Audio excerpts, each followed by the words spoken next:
Schools' Anchors Conference. And I want to just thank you for taking the time out to come today. Today has, our schedule for today really has a lot of information, and some of it might be new, and so we do want to share as much resources as we can. So as you follow along today, you may have a question on, well, what was this bill, or what was this research document? You can actually pull all of the resources for today off of the website that's on the back of your agenda. So you'll be able to take these tools with you as well. So my name is Cecile DeMello, and I am the exiting co-director at Blocks Together and the incoming executive director at Teamwork Inglewood. Thank you. A lot of what I'll be talking about today, and a lot of what we'll be sharing, though, comes from the work that a lot of us that I did while at Blocks Together. And so some of this information can also be found on the Blocks Together website, and I'll give that information later on. I think there's links to the website as well.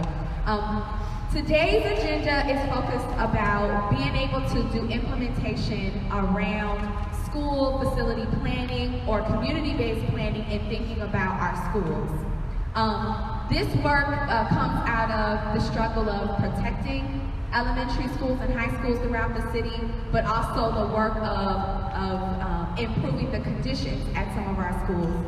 And a lot of this work had to happen through community organizing, through advocacy.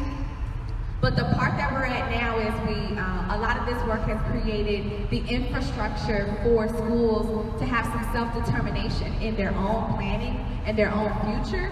And with that, we're trying to begin to give people the tools to be able to have those conversations, or even to begin to implement their plans. And some of these plans can be all the way from facility needs, all the way to program needs.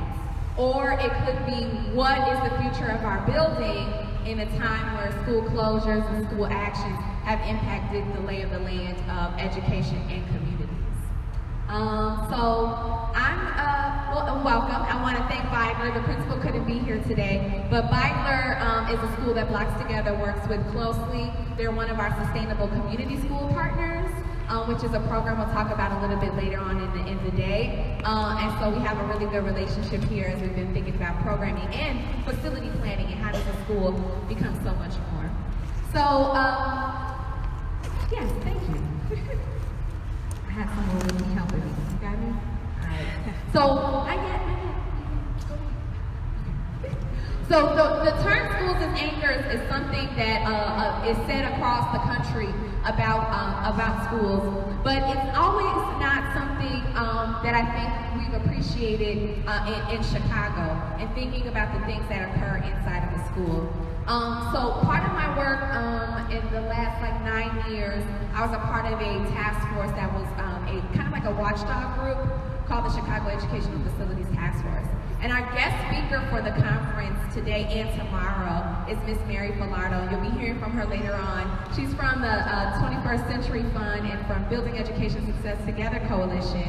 And she was really key and instrumental as we were thinking about what does other school districts do around facility planning, and bringing some of those models that you'll see in some of the legislative work that we did.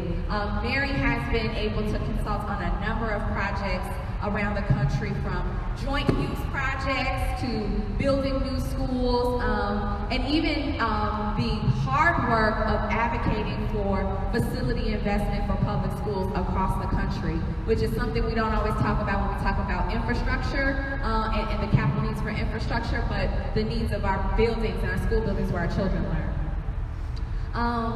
We can go to Angelo. Can't be on your phone while you do the job.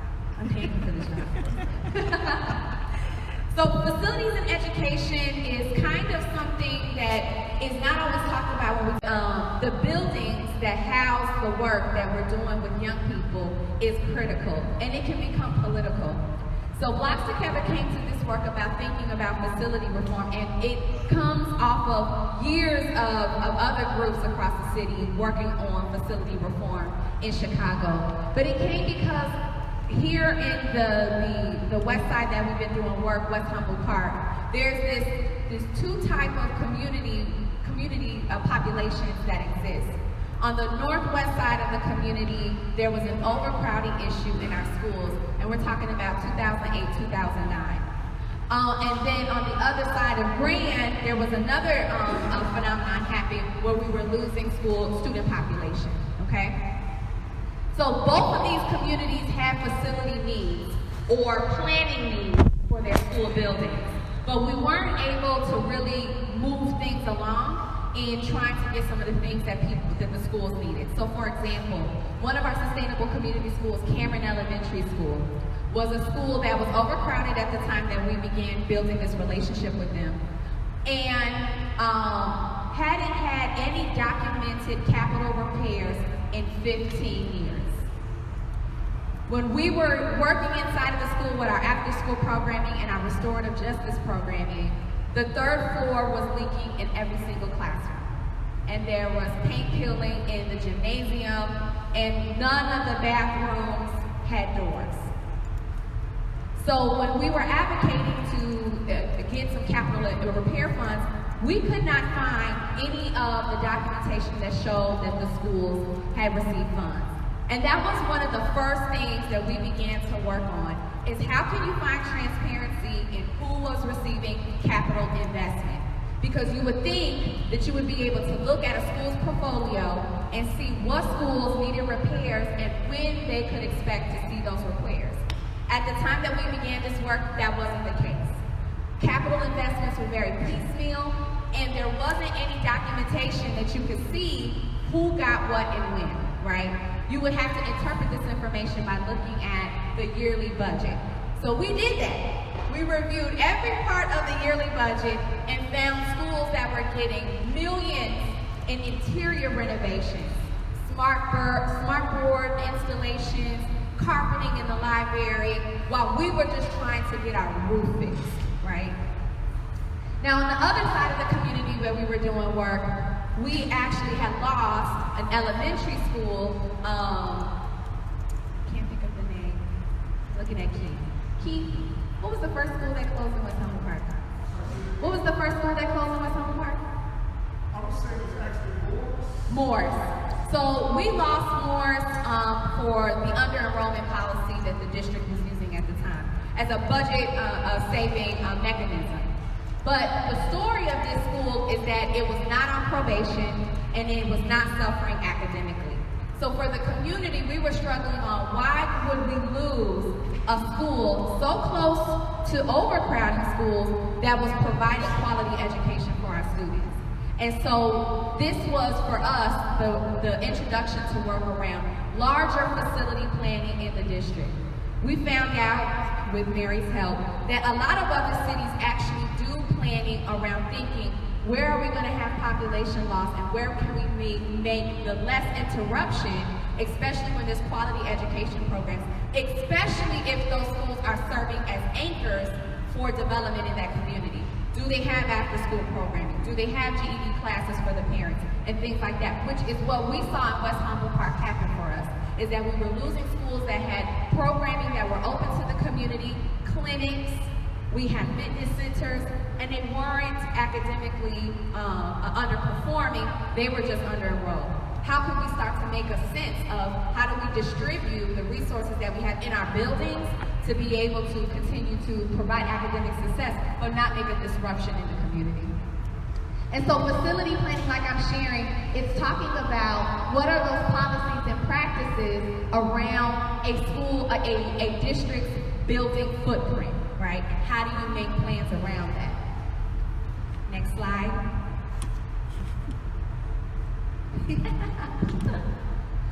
So one part of facility planning in a district is about school openings. And in Chicago, I don't have to share this, sometimes that hasn't always been on the same page of where communities thought school openings can happen. Some of the work we did in the task force, we would witness a school get an addition and they weren't as overcrowded as another school, right? And when we tried to find the rationale behind how did this school get an addition when this school has been severely overcrowded for so long, we couldn't find those answers, right? And then in the work that around 2008, you know, there was a charter school expansion, but for example, in the 2013 mass school closures, there were closures in certain communities, but 3 months later, charter school proposals in those same communities. So it was trying to find the understanding of how did we find the under-enrollment crisis here, but then be able to provide more seats in those same communities. And again, the testimony of Blocks Together is that in West Humboldt Park in the 2013 school closures, we lost schools that were not that enrolled and had schools stay open that were dramatically under-enrolled, right? So we're trying to make sense of how is all of this happening.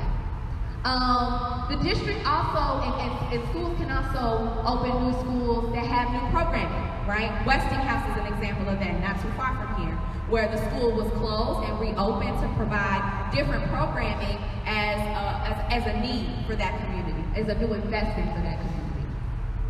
So what happened, what we're trying to move forward on is thinking about how school openings can be more strategically aligned with community development. And does a school opening always have to be the answer versus investing in some of the schools that we have in communities? It's part of the work that we're going to talk about today. Next slide. Another piece of the facility portfolio, of course, is the subject that we talk about a lot, which is school closures. So the history of school closures in Chicago, it wasn't consistent at first. So in 2007, for example, we had the turnaround of Orr High School happen in West Humboldt Park. The closure criteria at that time under the Duncan administration for CPS, Orr was closed for truancy and for attendance reasons only. But then we lost Morris the year before for under-enrollment. And then we lost, I can't think of the other school. We lost one school because there was a fire in it, and Richard Wright, a school that had a fire in it, and the district said it was no reason to rebuild that school. The students can just stay going to Ryerson and Lower Ward. If there's any Southsiders here, there's Crispus Addicts on the Grand Boulevard that was closed for the boiler 2 weeks before school opened, even though they had been asking for the boiler to be repaired for 5 years prior to. So there was, before some of the legislative work we'll talk about in a little bit, school closures didn't have a consistent criteria. And so it was problematic for communities because we didn't know, we want to protect some of these schools that were performing academically and had all these resources. We didn't know what the criteria was going to be. And then in addition, we'll talk a little bit more about this too, but the utilization rate. So the utilization rate that we currently use in the district is about 30 to 33 kids to a classroom. 25% of your classroom space being used as auxiliary space. Not just classroom, but 25% of your footprint. And in some of our schools, that wasn't easily translated. So, for example, Ryerson, which is now Lower Ward, was an older building, and so not all the classrooms can fit 30 to 33 students, but they're still counted irregardless, right? The 25% auxiliary space that they give you also includes your students with diverse learning needs. At Lower Ward and Ryerson at the time, we had 12%. So you're talking about exclusion classes. You may not always have the opportunity to count them in the way that you should. We also had a library that the school had constructed independently of the district that used 2 classrooms, and it used the Target grant to remodel those 2 classrooms into a library. Those were counted against us in the 2013 closures, right? So we were walking around our buildings and we didn't have any empty classrooms. But according to the formula, we had empty classrooms, right?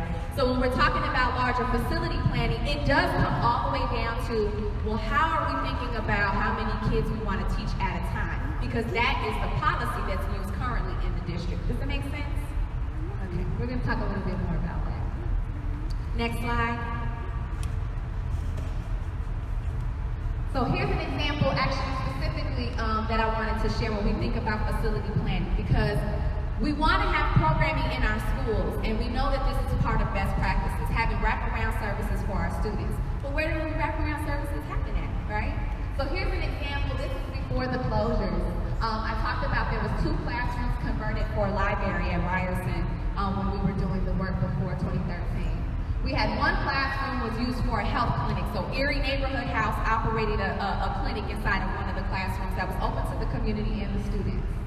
We had 2 classrooms that were used for recess and the community partner organizations. And then we had a Chicago Bulls Fitness Center that was there for the parents, teachers, and students. And we had 2 classrooms that were used for the computer lab and the reading lab. 1 classroom was used for the science laboratory, 1 classroom for the art classroom, and then we actually had a parent room, a functioning parent room with computers and where the GED classes would happen. So as you can see, when we looked at the utilization rate, because we were walking around this school, we didn't have any empty classrooms. We were trying to figure out where the madness was. And if we were able to take out the library and the clinic and some of the special classrooms, we would have been 77% efficiently utilized. The year of the closures, you couldn't be less than 80%. This is important because there were schools in our community at the time, and that's not to say that, oh, pick that school, not us, even though that was kind of the rhetoric at the time. But there are schools that still exist now in the community that are 30, 40% underutilized, right? And we lost this school, which was a high-ranking school at the time. A quick story, this school had actually experimented with 6th, 7th, and 8th grade single-gender classes to bring their scores up. And had just been in the news the year before for having some of the highest gains with 6th, 7th, and 8th graders in the test scores that they had seen in the city. Next slide. Byler. This was Byler at the time before the 2013 school closures. They were considered on the list, but they were taken out. But I did the same thing. I actually walked these classrooms with the teachers and the parents. This is how we came up with this information. This is how the school was being used at the time. And so this is how you would see at the bottom what we proclaim to be our utilization. And again, Byler had no empty classrooms when we were here in 2013, 2012. But with that blunt utilization formula, it impacted what the district felt should be happening at the school. And that's why I'm kind of harping on this point, that especially when we talk about our under-enrolled schools, we want to think about how is our school being used and how do we advocate around that usage as a part of the reason why we would want investment, or to think about something different when we talk about long-term facility plan for under-enrolled schools. Next slide. So the other piece to the facility puzzle, and Mary talks a lot about this, there's the buildings that are in operation in the district, and then there's the buildings that are not in operation. And these buildings should be considered still when we're thinking about a longer plan for school buildings. And so some schools from the 2013 closures have been reactivated, but the majority have not, right? And in some cases, these buildings now have serious security and even investment issues for communities. For example, the Oval Award, we actually had to bring in the police district and Chicago Public Schools to come up with a joint plan to protect the school because students were running in and out of the vacant building playing tag. So you want to consider those because as we think about development, if you live next to, and I happen to live close to a vacant school, it has implications on your property too, you know, and so that should be a part of how the district thinks about its planning. We also should be thinking about the planning of schools before they become closed. And so part of some of the legislative work we'll talk about is that we're trying to push the district to do more advanced work around closed schools, because once they're closed and they're open to the environment, they're always hard to get back on the market depending on where they're at, right?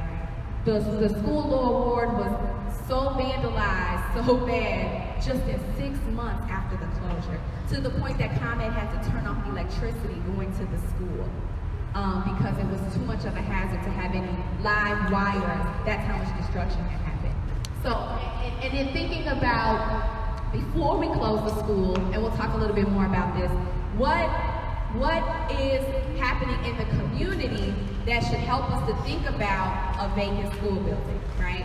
Are there population trends that show us that this school may be needed in the next 10 years? If so, then the district has an obligation to make sure it's protected, that it is being well kept in case it does need to come back online. Because one thing even Chicago Public School facilities staff used to tell us, it's easier to have to renovate a big school than to have to open up, to build a brand new school, right?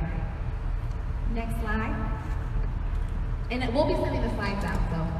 The next big part about a facility plan is thinking about building repairs. These are some big buildings, and some of them have been around for a long time. And in the story that I shared about Cameron Elementary School, it's a really big building, and if we couldn't document where repairs have been happening for 15 years, you can't do that on a regular house, let alone a big building like that, right? And so it's important that the district has ongoing facility assessments. This is something that wasn't happening before 2011. We couldn't tell which buildings had been seen by an engineer. There was no paperwork on it, right? If there was, we couldn't find it. But also, you know, like I shared before, there's been stories where capital repairs were the reason a school was closed.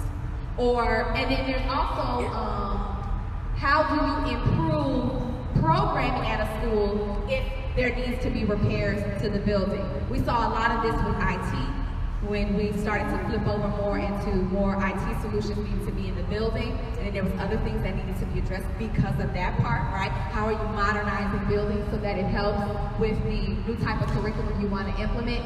Capital investments is so critical to programming, and I don't think we always make that connection. But you need the infrastructure for a computer lab. You need the infrastructure for the arts and some of the STEM curriculum that we're moving forward to. And how we've been managing those repairs, sometimes the capital budget comes out and it's not always clear, right? How did this school get this? How did this school get this?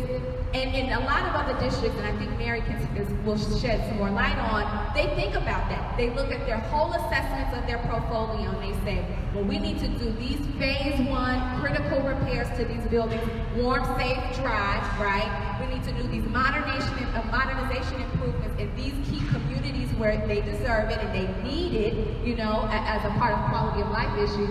All of that needs to be a part of how we are thinking about planning. And one thing I have up here that's important, sometimes we have closed schools that were in good condition. Not good condition, but they were in fair condition. So if you look at some of the analysis from 2013, there were some schools that were in better condition, and we moved kids into the school buildings that needed more. And what I'm saying that to say is that we do need to continue to advocate for a long-term facility plan that speaks to the program needs of our communities and do it in an equitable fashion. We can do it, and parts of our struggle has helped us to move the needle a little bit. Next slide. So let's talk about some of the legislative things that are happening. So in 2011, we passed in the Illinois General Assembly with a coalition of groups from the Teachers Union to the Principals Association, the Grassroots Education Movement, Blocks Together. This bill actually took 2 years to create. We actually did focus groups, community meetings, and hearings across the city. Focus groups with teachers, principals, students who were impacted by school action decisions. And this bill is actually a bill that was completely written by the people. Before the closures, I talked about it, the school closures reasons were kind of varying. After the 2011 legislation, all school closure criteria must be publicly available in October of every year. Every year since this bill was passed, the district has had to say in October what they were considering to potentially be a school action in the following months, right? So school communities would know if there was something that they needed to be concerned about prior to January and February. Before the act, like I said, there was no public documents that showed specific capital investments. Now, the capital budget has to be made publicly available to show current and future capital investments. So what you can find now on the CPS website is you can put a school's name in, And on the download tab, you'll be able to see the recent assessment of the building and what are the repairs that are needed. This has been real useful in community organizing to know how long it's been since we've had investment and what are some of the repairs that are needed. This is where you can see, wait a minute, we need a roof in the next 2 years, right? We need to start advocating for that. Before the act, there was no long-term publicly available plan for academic and facility future of school communities. So in the legislation in 2011, we passed a mandate for what they call an educational master facility plan. Raise your hand if you ever heard that before. Okay. So it was created in October 2013, and the plan had restrictions that were mandated, that the district had to look at the population trends of a community. They had to look at the community development plans for a community. And they had to make a comprehensive plan where the buildings are centered in what's happening in those communities. We have a lot of critiques, and they're actually available on the Chicago Educational Facilities Task Force tab in ISB, because ISB kept all of our documentation. But we did feel like that plan could have been more thorough, could have been more inclusive of community members and teachers and parents. A lot of folks were in the plan and they didn't know, right? And the plan didn't have that specificity that was the spirit of the legislation. That people wanted to know what was going to happen in their buildings for the next 5, 6, 7 years. The plan still needs to support that. Many school buildings before the act did not have repair investments in years for critical needs, and there was no regular facility inspection. I'll share that with the camera situation. Building repair information for every CPS school is available with the needed repairs on the website, and you can download a summary assessment, and then they have a detailed assessment of what's going on in your building. It's supposed to be updated every other year. There are some schools that are still behind on that, I'm gonna be honest with y'all. And we need to be advocating around that piece too, because a lot can happen in the building in 2 years, right?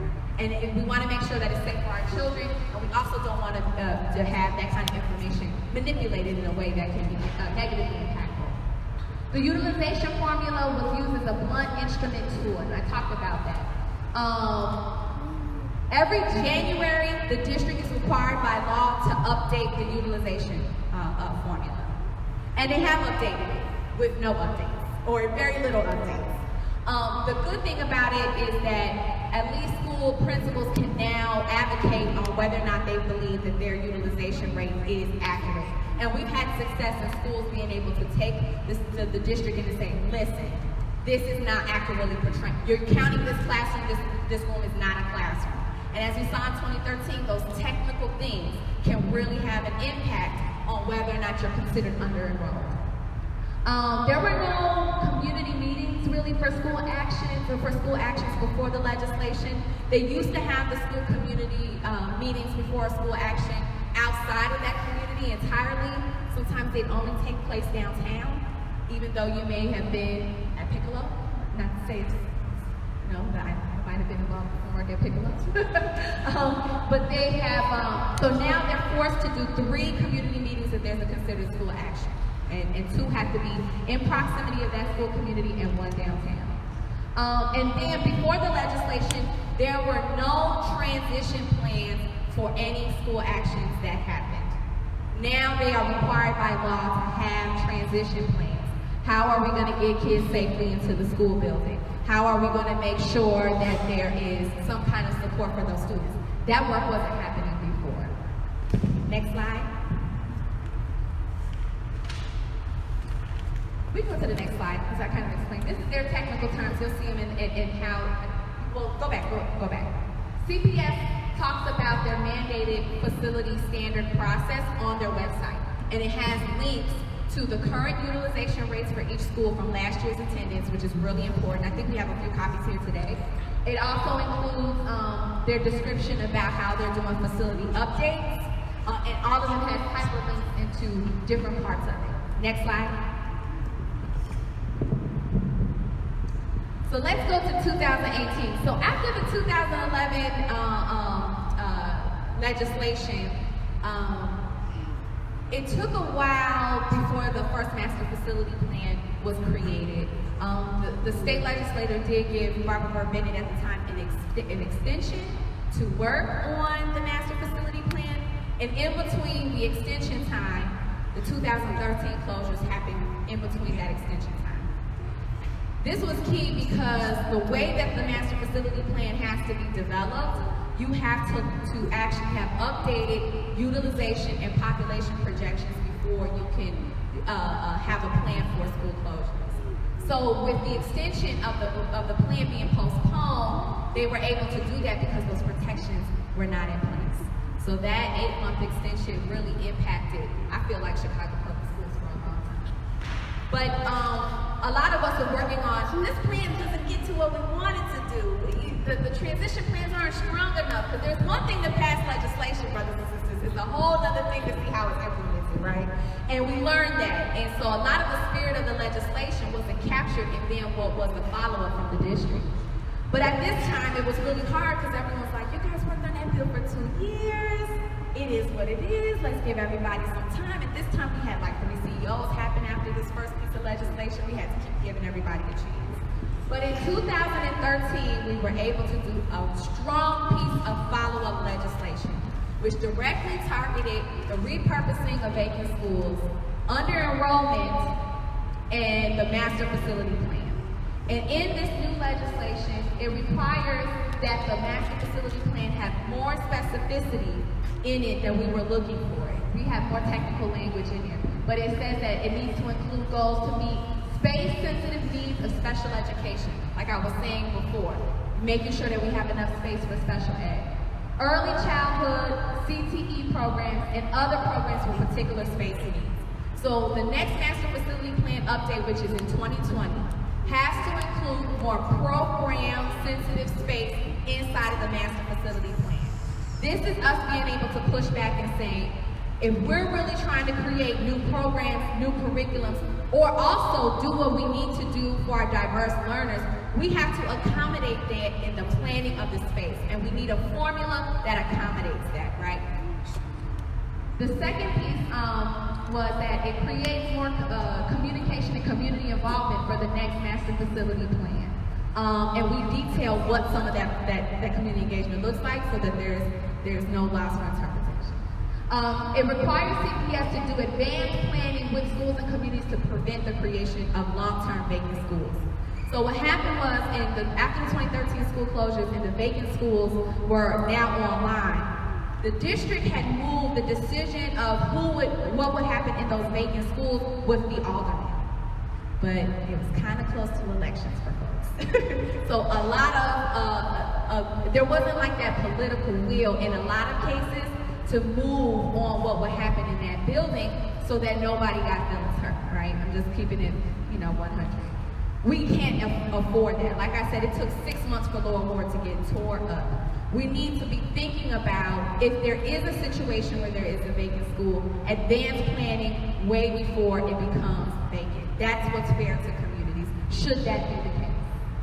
And then the bill also requires CPS to work with school communities experiencing under-enrollment. One of the things that, and I think a lot of communities can share this experience, is that some of our schools are struggling being under-enrolled, especially with student-based budgeting, right? How do we see a school that's under-enrolled and needs support and intervene now?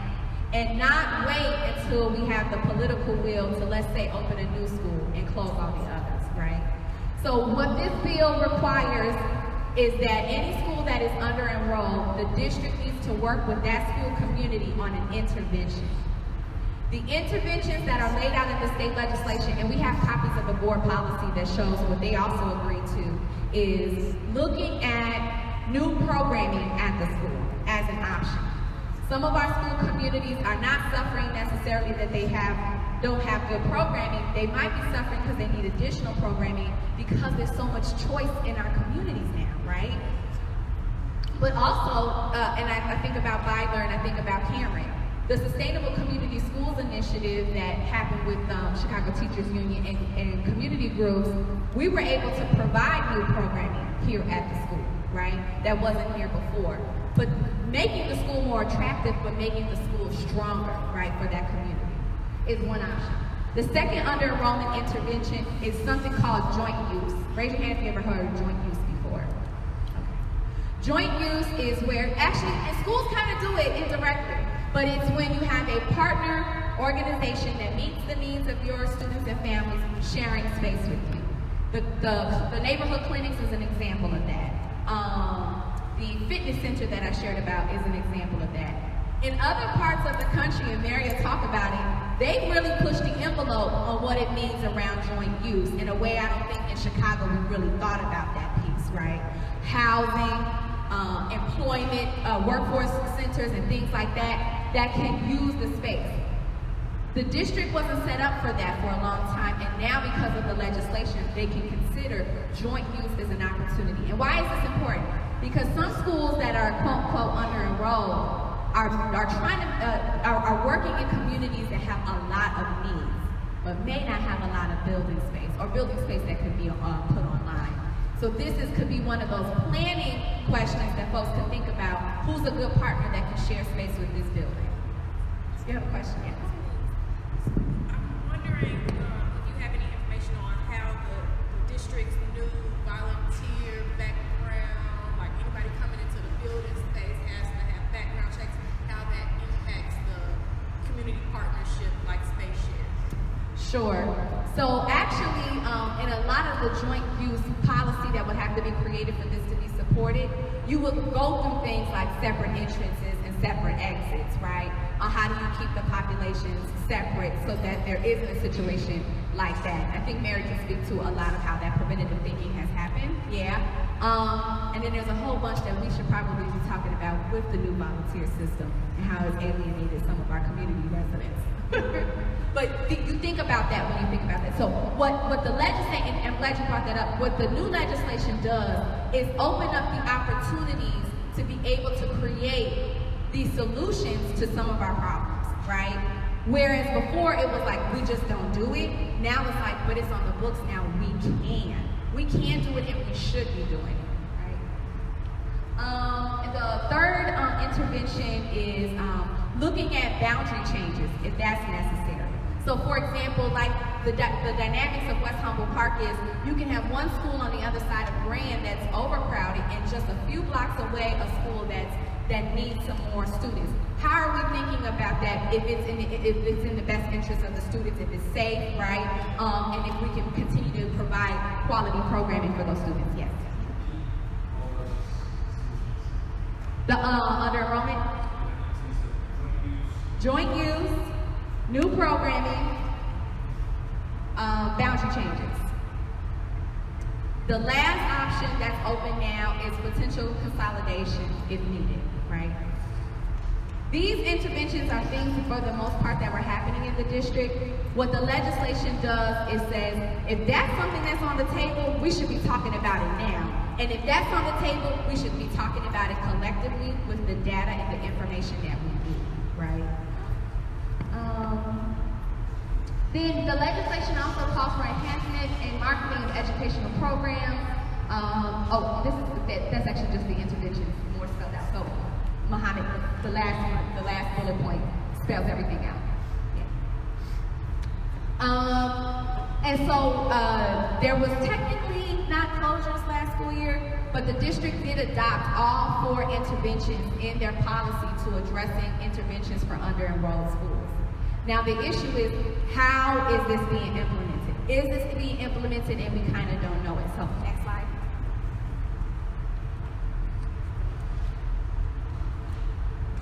So I actually pulled this from the CPS website. These are some of their responses to how they're implementing Senate Bill 5721. They established a $10 million small schools fund that provides supplemental resources to 129 schools to help ensure students achieve, 29 to help 129 schools. Then second bullet point, CPS provided $5 million in supplemental funding to protect schools that would lose more than 3% of student-based budgeting. The third piece is they adopted the under-enrolled schools policy that we have copies of. Does this mean that it stays the same? No. Does it mean that it can be more? Yes.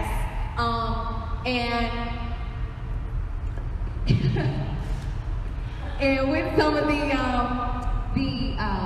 other programs, like I'm going to talk a little bit about ARA.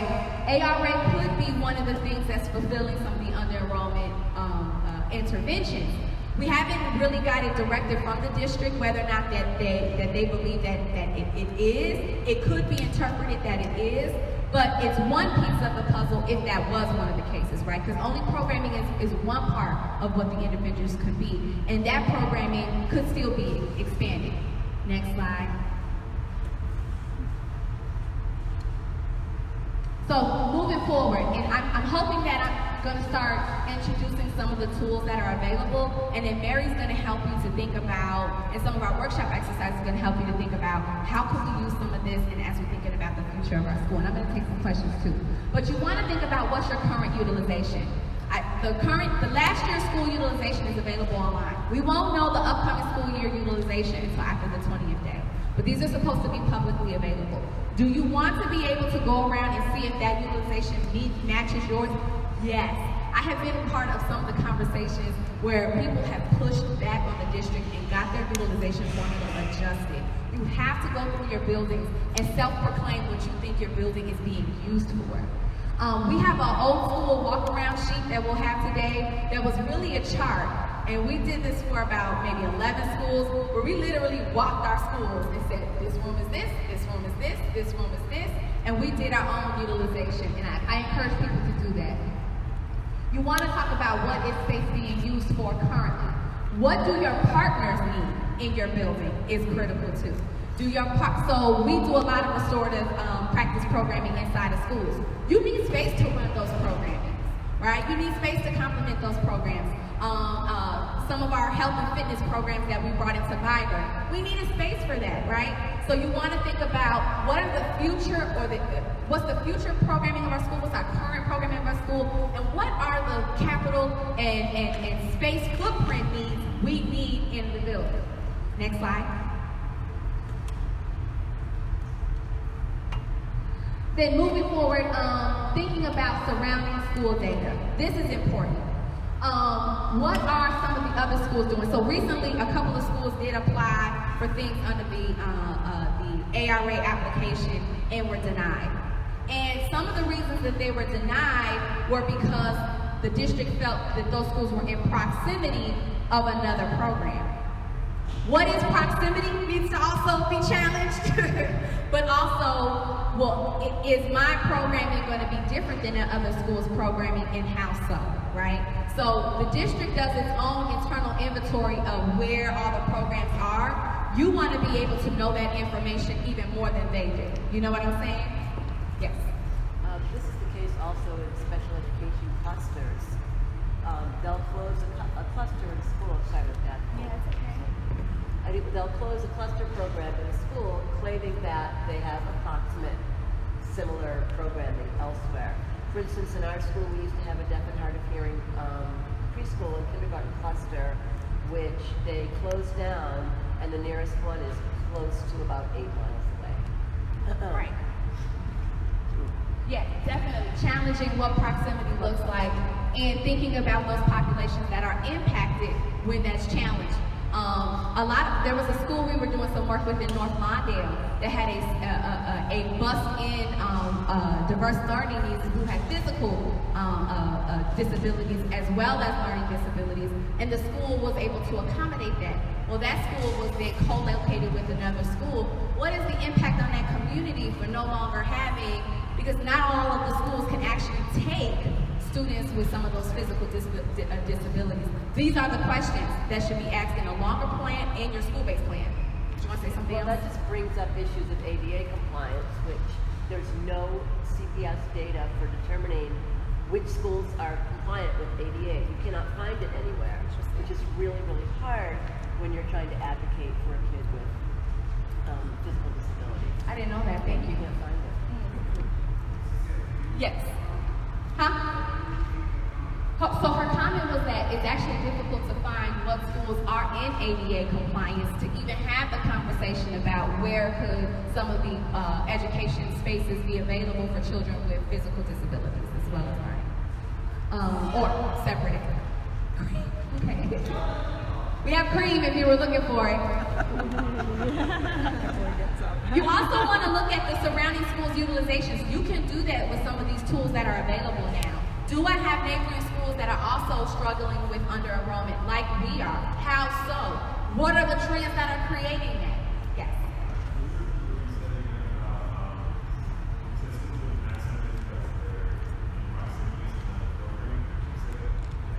Yes. Oh, for the recent application for programs. Yeah, there was a case, there's been a few cases where folks have been denied the request they had for their program because the district felt that they were in close enough proximity to another program, right?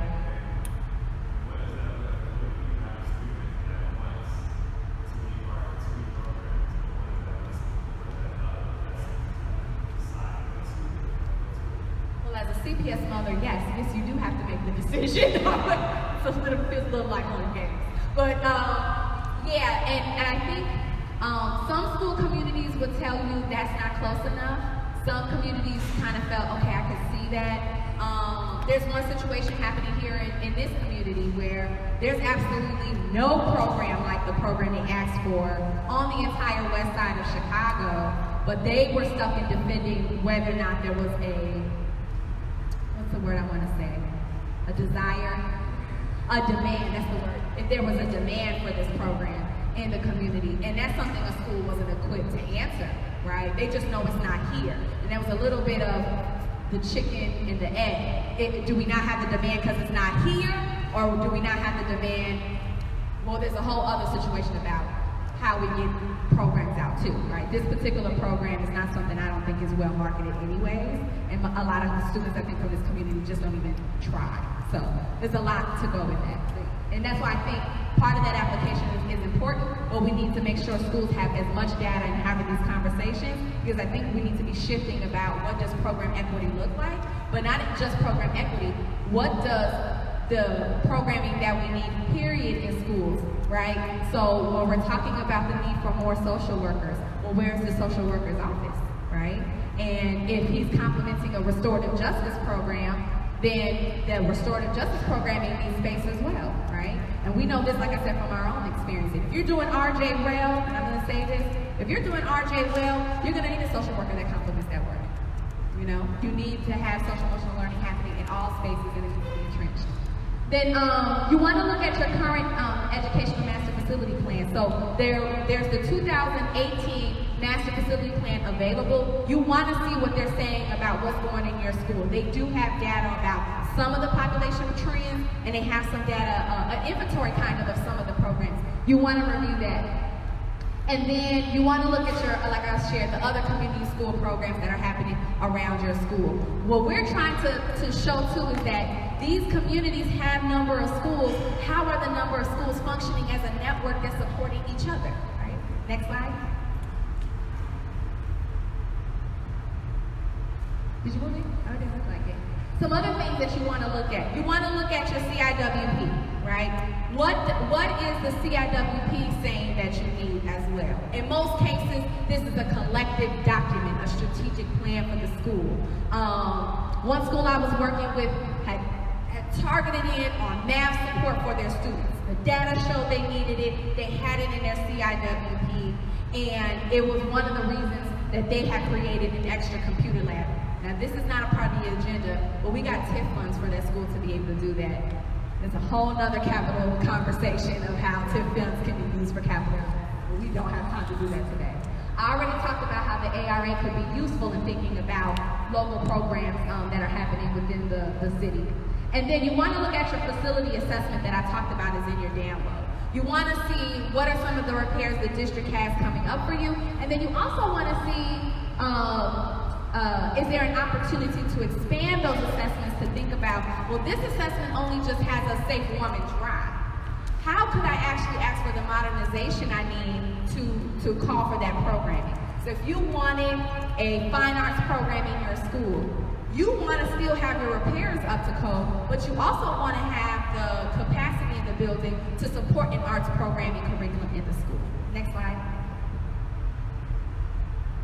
And then this is more like community data that supports the thinking inside of a school, which I think sometimes is the weakness of a lot of our work. You want to look at quality of life plans if you have them in your community, because they have a lot of data on what are the trends happening in the community. So for example, let's say a community has decided that they are going to try to find resources around coding and STEM.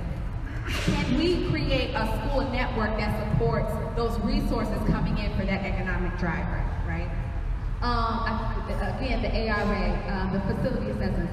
You want to also work with community organizations that may have some of that data or are on the pulse of what are the resources that are needed and the strategies to get those resources for the community. One piece that we don't use a lot also is census data. And even though census data has problems with it, it's not always the strongest for some of our underrepresented communities, but it does have some trends around what's our unemployment look like, right? What does our housing stock look like?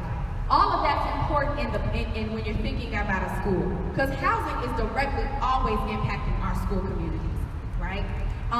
If we have a lot of it, if we don't have a lot of it, and then also it talks about population loss, right?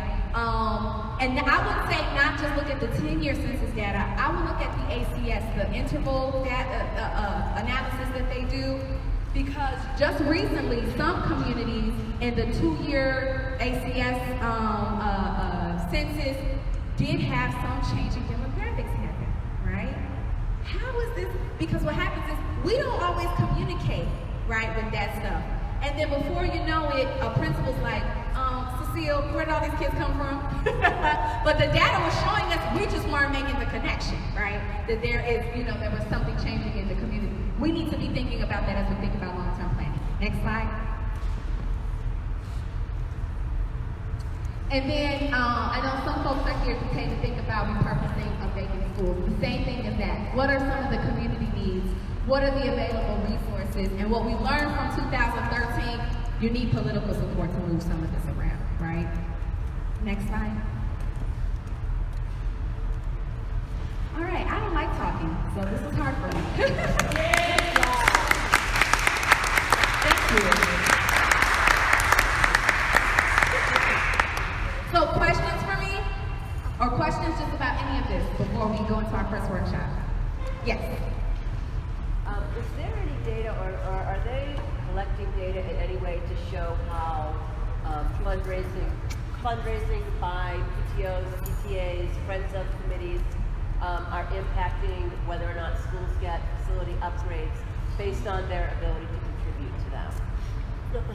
Interesting. My son goes to a school that did that. They leveraged the school district and raised half of the funds for a new science laboratory, and the district then put in the other half.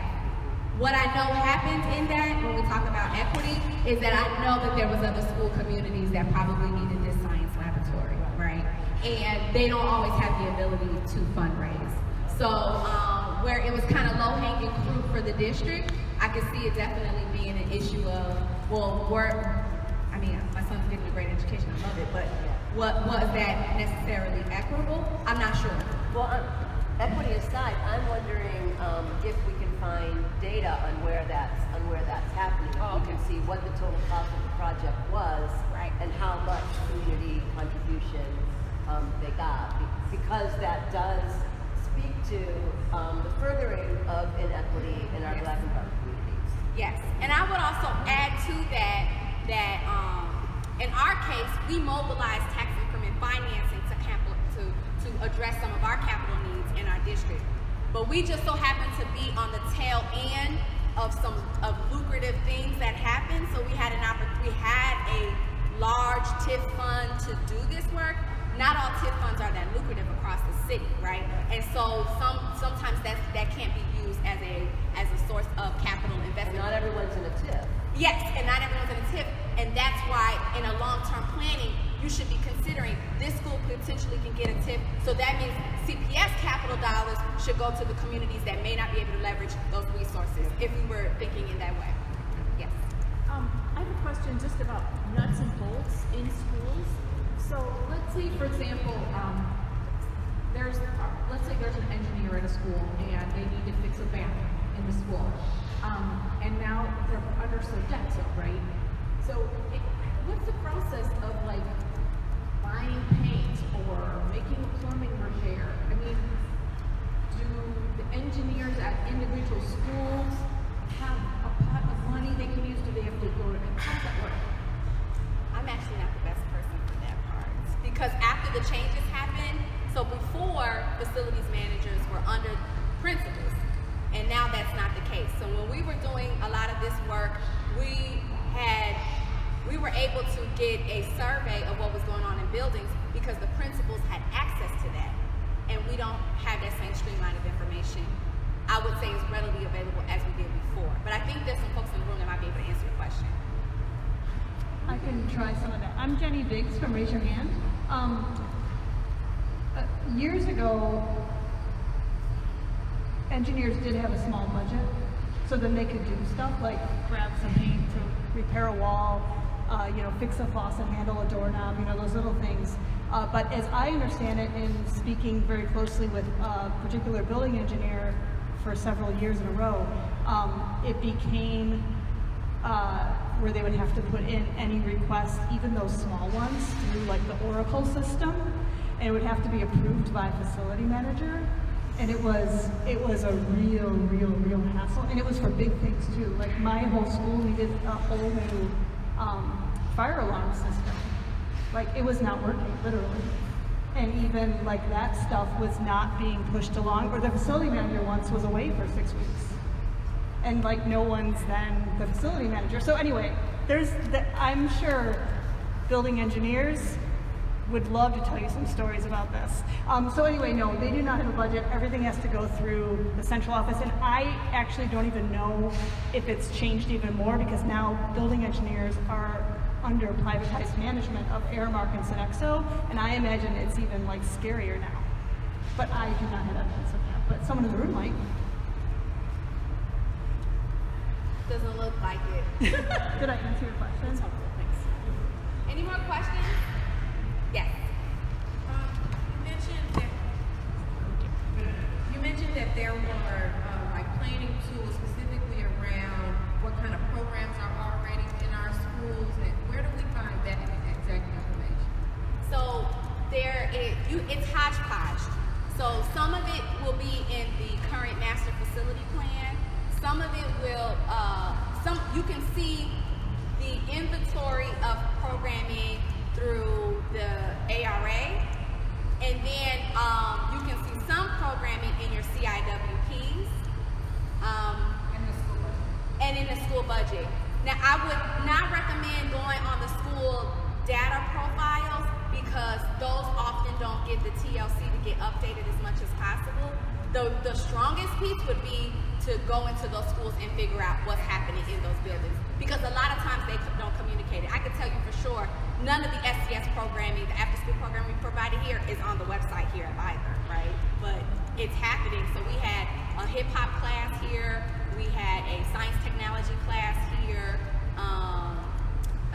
we had health and wellness programming happening here, restorative programming happening here.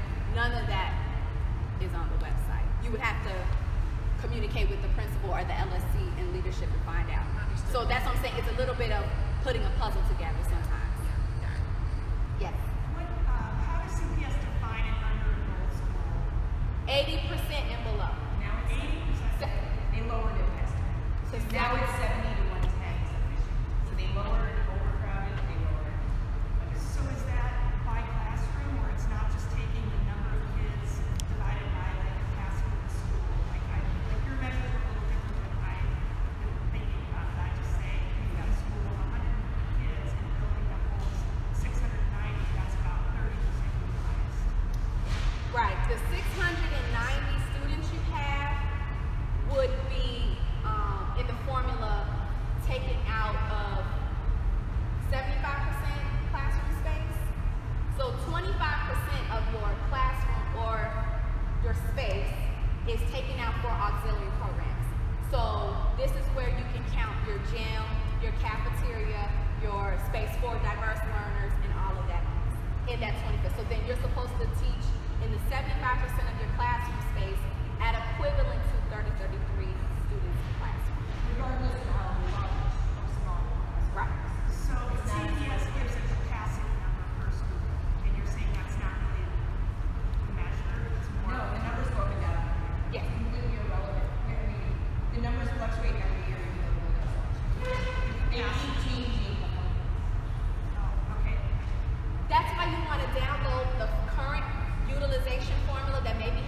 last year, and you want to check your classrooms.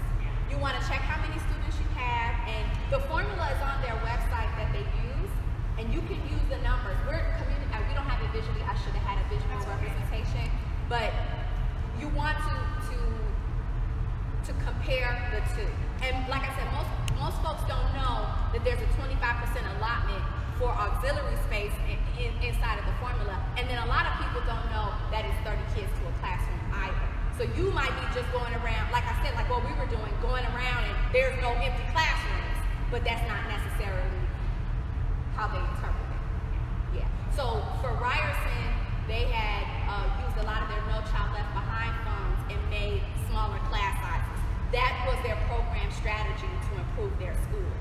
That doesn't work in that formula, right? You actually get penalized for that in that formula. Yes.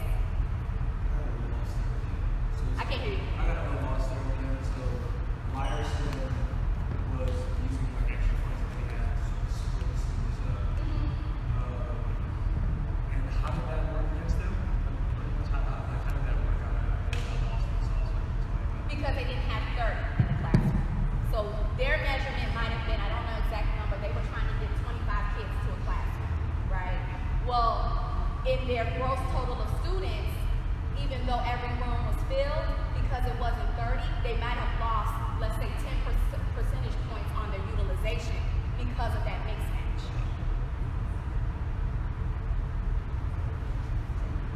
I mean, and these are confusing questions, but this is why utilization formulas should match the vision of a school district. So if the vision of the school district is to have smaller class sizes, then you have to adjust your utilization rate, and you may have to adjust your capital investment as well. I mean, we had to do that for air conditioning, right? When the priority was air conditioning, other stuff had to happen before everybody got air conditioning. The whole issue about libraries.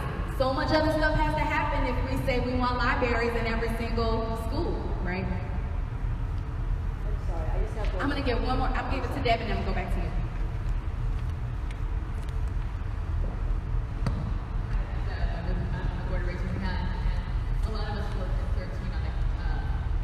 Cantor, trying to stop the cancer closing, and one of the issues was every classroom had students in it. Sometimes there were only 25 or 26. They've been working for years to improve, and their strategy had been to have smaller class sizes, and they felt pretty just that phenomenon where they, were deemed underutilized. The other issue that comes up is when grade levels don't lend themselves to being evenly divisible by 30 or 28 to 32. Yep. So schools are faced with these, do you have split grade classes? And pedagogically, is that something that you want or think is going to work in your building? Right. So if you're not evenly divisible by 30 and you have 15 extra third graders, are you going to divide your third graders into 3 classrooms where they may only have 20 or 25, and that the families might think that's great, but it doesn't work for the utilization formula, and it really begins to hurt schools. Yeah. I think we're going to have to think about this too with early childhood. As it's become a priority to expand pre-K, what does that look like in buildings? And then what does it look like for the children that are in pre-K in that building, and then they're your future 5th graders? Do we plan for 10 years? And the first master facility plan did not plan for the 0 to 5 population when it was published at all.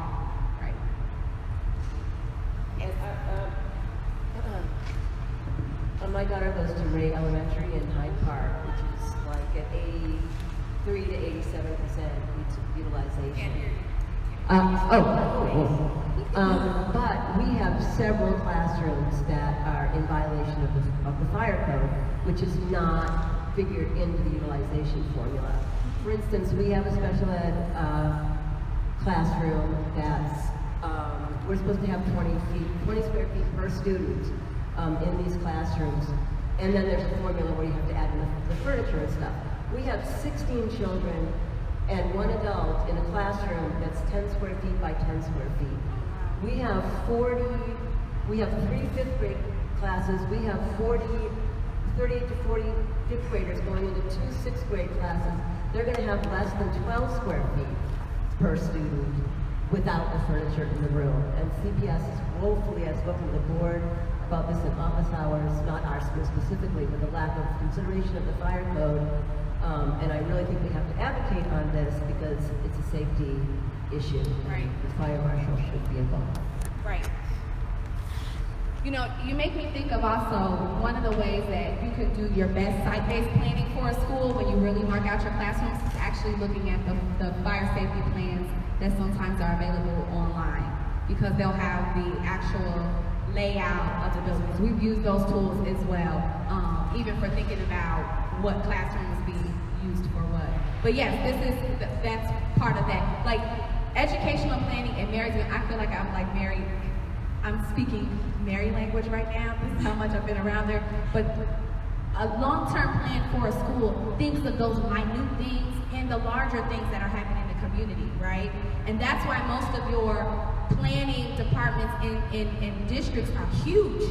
They are thinking about this stuff a lot. And so we have to catch up to that work. And I think the prior administrations for the city have used buildings politically, and that's why we're here. The openings of buildings have been political, the closing of buildings have been political, who got what repairs when has been political. And now what we're forced to do is make sense of who didn't get what and why, and how can we update everybody. And what I'm hoping, and if there's no more questions, I will start to close. Oh, yes.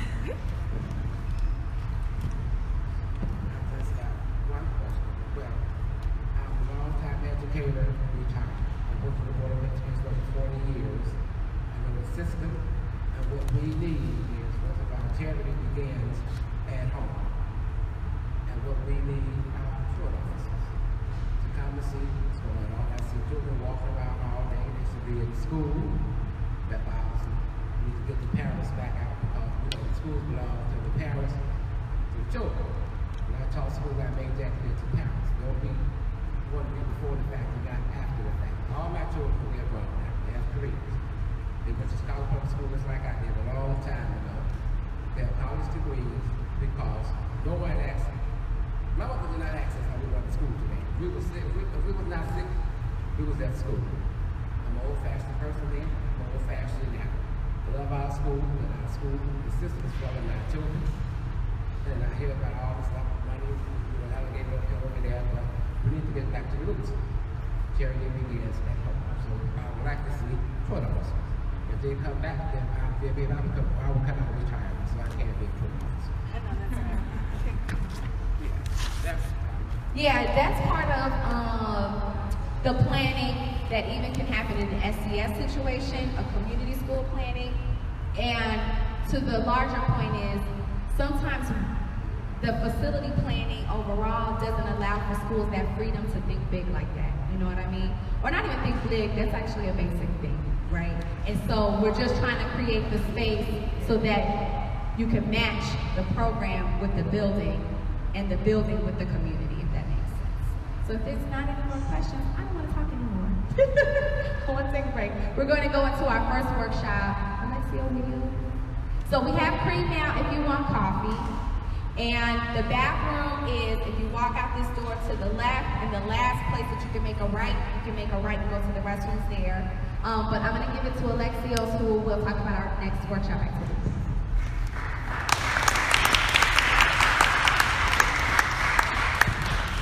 Good morning, everyone. I promise that I won't talk for too long. My name is Alexios Rosario Moore. You do have to speak like uncomfortably close to the mic for a minute.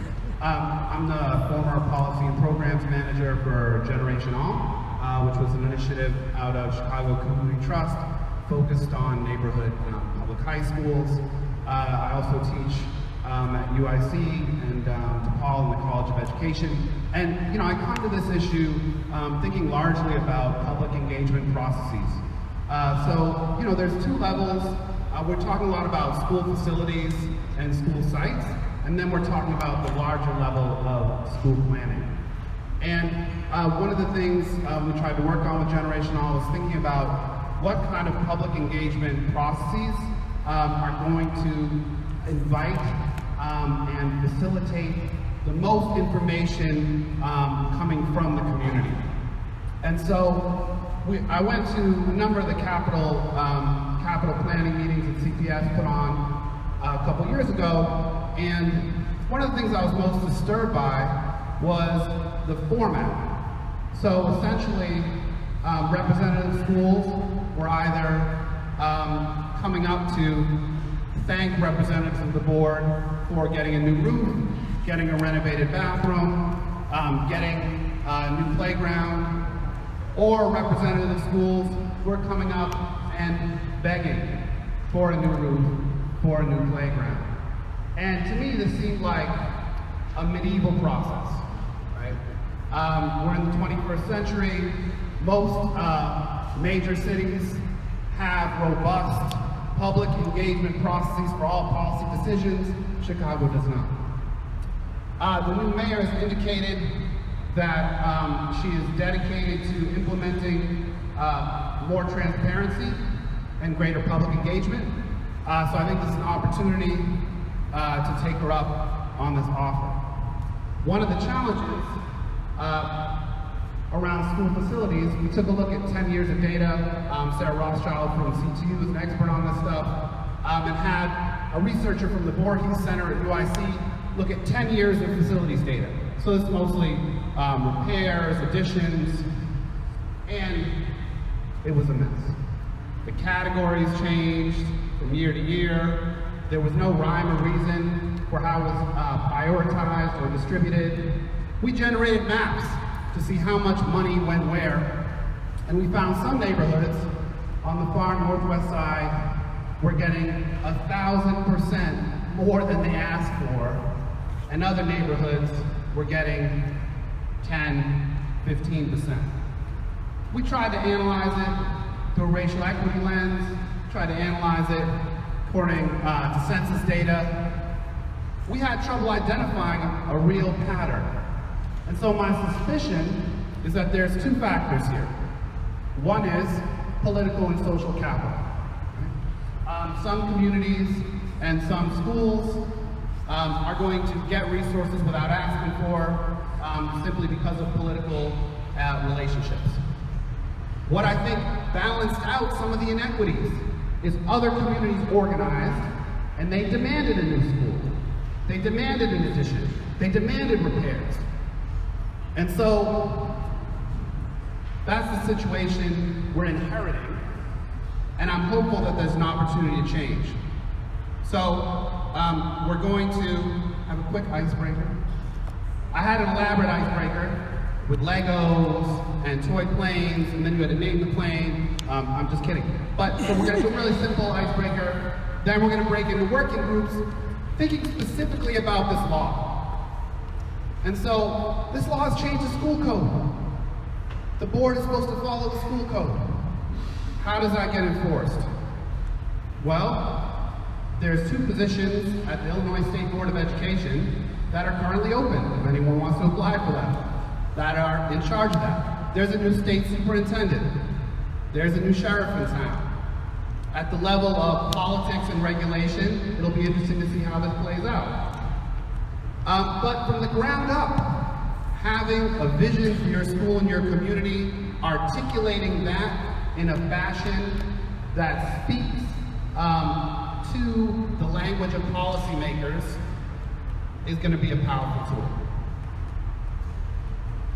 I've addressed this issue directly with Arnie Rivera, and you know, folks are putting out fires. They don't have time to develop new policies and public engagement processes, but hopefully we do. And that's some of what we're going to work on tomorrow. But for today, just a quick icebreaker, then we're going to break into working groups. You get your coffee, there's cream cheese for the bagels if you need more sustenance. I'm on a sugar high from like 2 muffins, and I'm like, I don't know. So quick icebreaker. You just form small groups of 3, your name, and one thing about the elementary school you went to that you thought was great about the building or was terrible about the building. For me, I went to 2 elementary schools where the playground was the parking lot. And so teachers were pulling in and out, and one day this kid's older brother decided to try and run me over with his bicycle, but that's another story.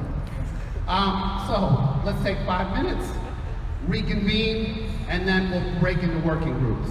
So please introduce yourselves. One great thing about your elementary school, one negative thing about your elementary school building.